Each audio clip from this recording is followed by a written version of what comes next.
दोस्तों स्वागत है आपका आज के मुख्य समाचार में, जिसमें दिन भर की सारी जरूरी और बड़ी राजनीतिक खबरों के बारे में आपको बताएंगे। लेकिन उससे पहले अगर आप भी बढ़ती महंगाई को लेकर भाजपा का खुलकर विरोध करते हैं तो वीडियो को लाइक करके अपना समर्थन दर्ज कराइए।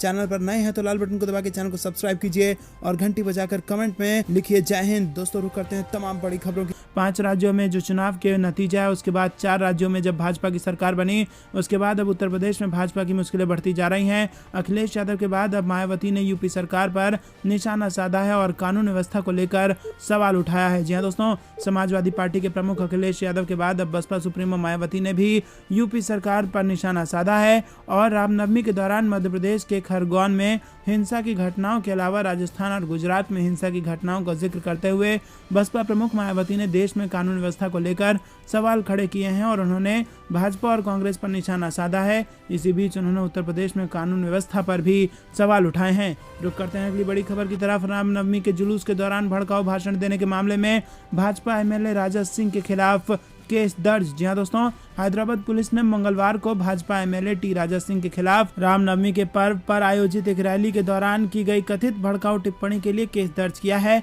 पुलिस ने बताया है कि भाजपा एमएलए ने अपने भाषण व गीत के दौरान असंसदीय भाषा का प्रयोग किया था, जो विभिन्न धार्मिक वर्गों के बीच वैमनस्यता बढ़ा सकती थी। दरअसल भाजपा एमएलए टी राजा ने गत रविवार को सीताराम बाग से एक जुलूस की अगुवाई की थी। रैली के दौरान उन्होंने कहा था कि उत्तर प्रदेश के मुख्यमंत्री योगी आदित्यनाथ अब देश को साफ करने के लिए बुलडोजर का प्रयोग करेंगे और इसे जल्द ही हिंदू राष्ट्र में बदल देंगे। भाषण के अलावा एमएलए का एक और वीडियो भी सोशल मीडिया पर जमकर वायरल हुआ था, जिसमें वो जो राम का नाम न ले उसको भारत से भगाना है गाना गाते हुए देखा जा सकता है। दोस्तों रुक करते हैं अगली बड़ी खबर की तरफ। एक नहीं 1 लाख एफआईआर दर्ज हो जाएं तो भी डरूंगा नहीं और बोलता रहूंगा, दिग्विजय सिंह का बड़ा बयान। जी हां दोस्तों, कांग्रेस के वरिष्ठ नेता दिग्विजय सिंह ने बुधवार को कहा कि वो सांप्रदायिक उन्माद के खिलाफ बोलते रहेंगे, भले ही उनके खिलाफ 1 लाख एफआईआर दर्ज हो जाएं। इसी के साथ दिग्विजय सिंह ने मीडिया से बातचीत करते हुए कहा कि वो डरने वाले नहीं हैं। दिग्विजय सिंह ने कहा कि सांप्रदायिक उन्माद के खिलाफ बोलने पर उनके खिलाफ चाहे जितने मामले दर्ज हो जाएं, उनसे उनको कोई फर्क नहीं पड़ता है। आपको बता दें कि सिंह ने मंगलवार को खरगोन में सांप्रदायिक हिंसा को लेकर अनेक ट्वीट किए थे और एक ट्वीट में उन्होंने एक फोटो भी लगाया था जिस पर विवाद हुआ और उसे बाद में हटा दिया गया। इस फोटो में दिख रहा था कि भगवा वस्त्रधारी कुछ लोग अन्य धर्म के एक धर्मस्थल पर भगवा लगा रहे हैं। इस ट्वीट को लेकर मुख्यमंत्री शिवराज सिंह चौहान ने खुद ट्वीट के जरिए कहा कि ये फोटो मध्य प्रदेश का नहीं है। इसके बाद भाजपा नेताओं की दिन भर लगातार तीखी प्रतिक्रियाएं आई और शाम को एक व्यक्ति की शिकायत पर सिंह के खिलाफ भोपाल पुलिस की क्राइम ब्रांच ने सांप्रदायिक उन्माद फैलाने के प्रयास से जुड़ी धाराओं में मामला दर्ज कर लिया। रुक करते हैं अगली बड़ी खबर की तरफ। चौथी लहर की आहट। देश में 29 जिलों में कोरोना बेकाबू। दिल्ली, गुजरात और हरियाणा में तेजी से बढ़ रहे हैं मामले। जी दोस्तों, देश में कोरोना ने फिर से पांव पसारना शुरू कर दिया है। ये चौथी लहर की आहट भी हो सकती है। कम से कम आंकड़े तो इस तरफ इशारा कर रहे हैं। ऐसे में एक बार फिर से सभी को सतर्क रहने की जरूरत है। मंगलवार को दुनिया में कोरोना संक्रमितों का आंकड़ा 50 करोड़ के पार पहुंचा। दुनिया के 10 देशों में कोरोना की चौथी लहर ने दस्तक भी दे दी है और इनमें अमेरिका, ब्राजील, जर्मनी, ऑस्ट्रेलिया, रूस, इटली, फ्रांस, जापान, थाईलैंड, दक्षिण कोरिया और ऑस्ट्रिया शामिल है।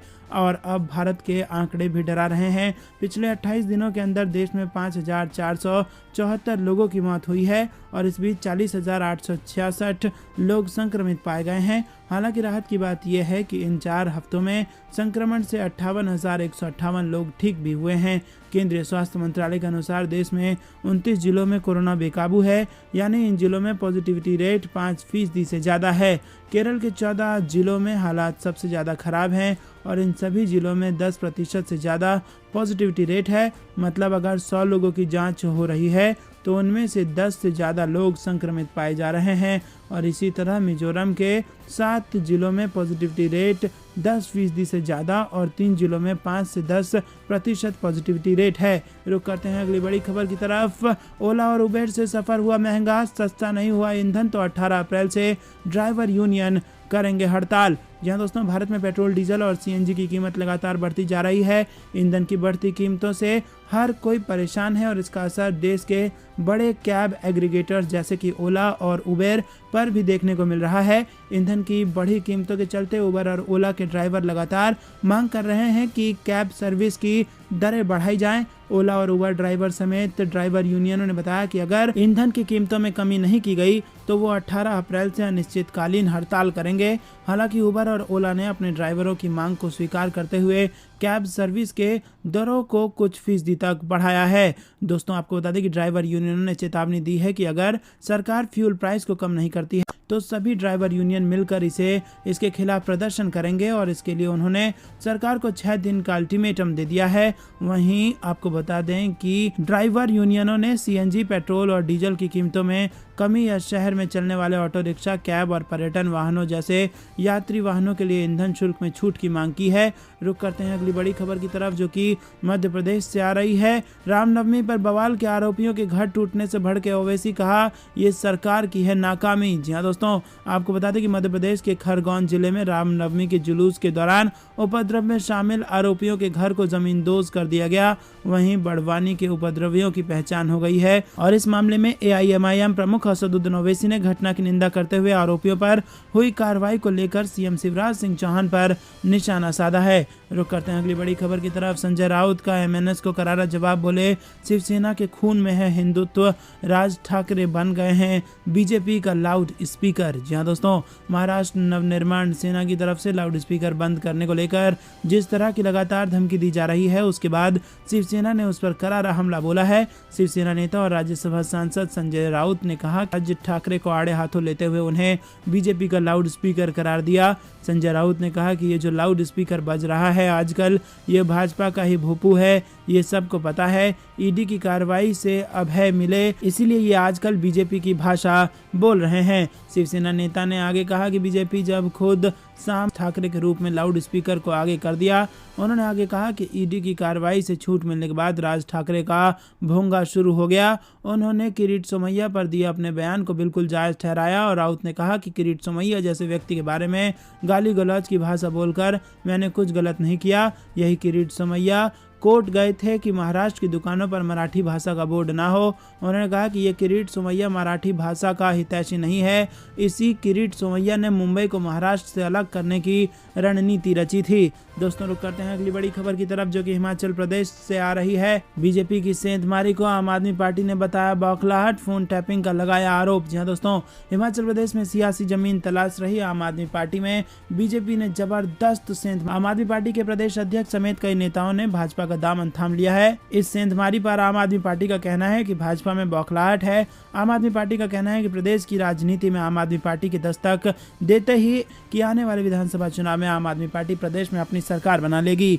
पार्टी प्रवक्ता गौरव शर्मा ने कहा कि आम आदमी पार्टी की बढ़ती लोकप्रियता और जनाधार से भाजपा को अपने नीचे की जमीन खिसकती नजर आ रही है, जिसके चलते भाजपा आम आदमी पार्टी के कार्यकर्ताओं को तोड़ने में लगी है। उन्होंने कहा कि पिछले दिनों नाम किसी ने नहीं सुना था, लेकिन बीजेपी की नज़र आम आदमी पार्टी के साधारण कार्यकर्ताओं पर भी है, जो सीधे तौर पर बीजेपी के अंदर आम आदमी पार्टी का डर सता रहा है। दोस्तों, रुक करते हैं अगली बड़ी खबर की। अखिलेश यादव बोले यूपी में दौड़ रही है अपराध की बुलेट ट्रेन, कानून व्यवस्था पर उठाए सवाल। वहीं उत्तर प्रदेश में विधान परिषद की 27 सीटों के किसी भी वक्त आएंगे नतीजे। बीजेपी नेता किरीट सोमैया पर लटकी गिरफ्तारी की तलवार, आईएनएस विक्रांत मामले में अग्रिम जमानत अर्जी खारिज। तेलंगाना के मुख्यमंत्री केसीआर ने केंद्र को दी चुनौती, बोले 24 घंटे दे रहे हैं वरना सरकार गिरा देंगे। वहीं महंगाई को लेकर केंद्र के खिलाफ कांग्रेस का पोस्टर अभियान शुरू, कहा सरकार को करेंगे बेनकाब। 2024 की तैयारी, यूपी में गठबंधन की राजनीति पर फोकस करेगी कांग्रेस, हाईकमान बना रहा है नई रणनीति। देश में एक बड़े किसान आंदोलन की जरूरत, राकेश टिकैत ने फिर दी सरकार को चेतावनी। अब इन लोगों को नहीं मिलेगा फ्री राशन, बदल गए राशन कार्ड के नियम। महाराष्ट्र और गुजरात में सी वेरिएंट की एंट्री, एनसीआर में बढ़े कोरोना के केस, नोएडा और गाजियाबाद में स्कूल बंद। वहीं रामनवमी पर जेएनयू में हुई हिंसा पर भड़के राहुल गांधी, कहा नफरत और हिंसा देश को कमजोर कर रही है। ईवीएम पर रॉबर्ट वाड्रा ने उठाया सवाल, कहा जनता चाहे तो मैं सक्रिय राजनीति में उतरने को हूं तैयार। राजस्थान में फोन टैपिंग के जिन्न से गरमाई सियासत, शेखावत ने दी अफसरों को देख लेने की धमकी, सीएम बोले असली चेहरा हुआ बेनकाब। घर के बाहर प्रदर्शन पर बोले पवार, हड़ताली कर्मचारियों को किया जा रहा है गुमराह, महाराष्ट्र सरकार को अस्थिर करने का प्रयास। वही खबर बिहार से, तेजस्वी यादव ने किया बोचहा में आरजेडी की जीत का दावा। खबर बंगाल से, पश्चिम बंगाल उपचुनाव के लिए केंद्र ने बढ़ाई सुरक्षा बलों की संख्या, सीएपीएफ की 5 और कंपनियां कर दी गई तैनात।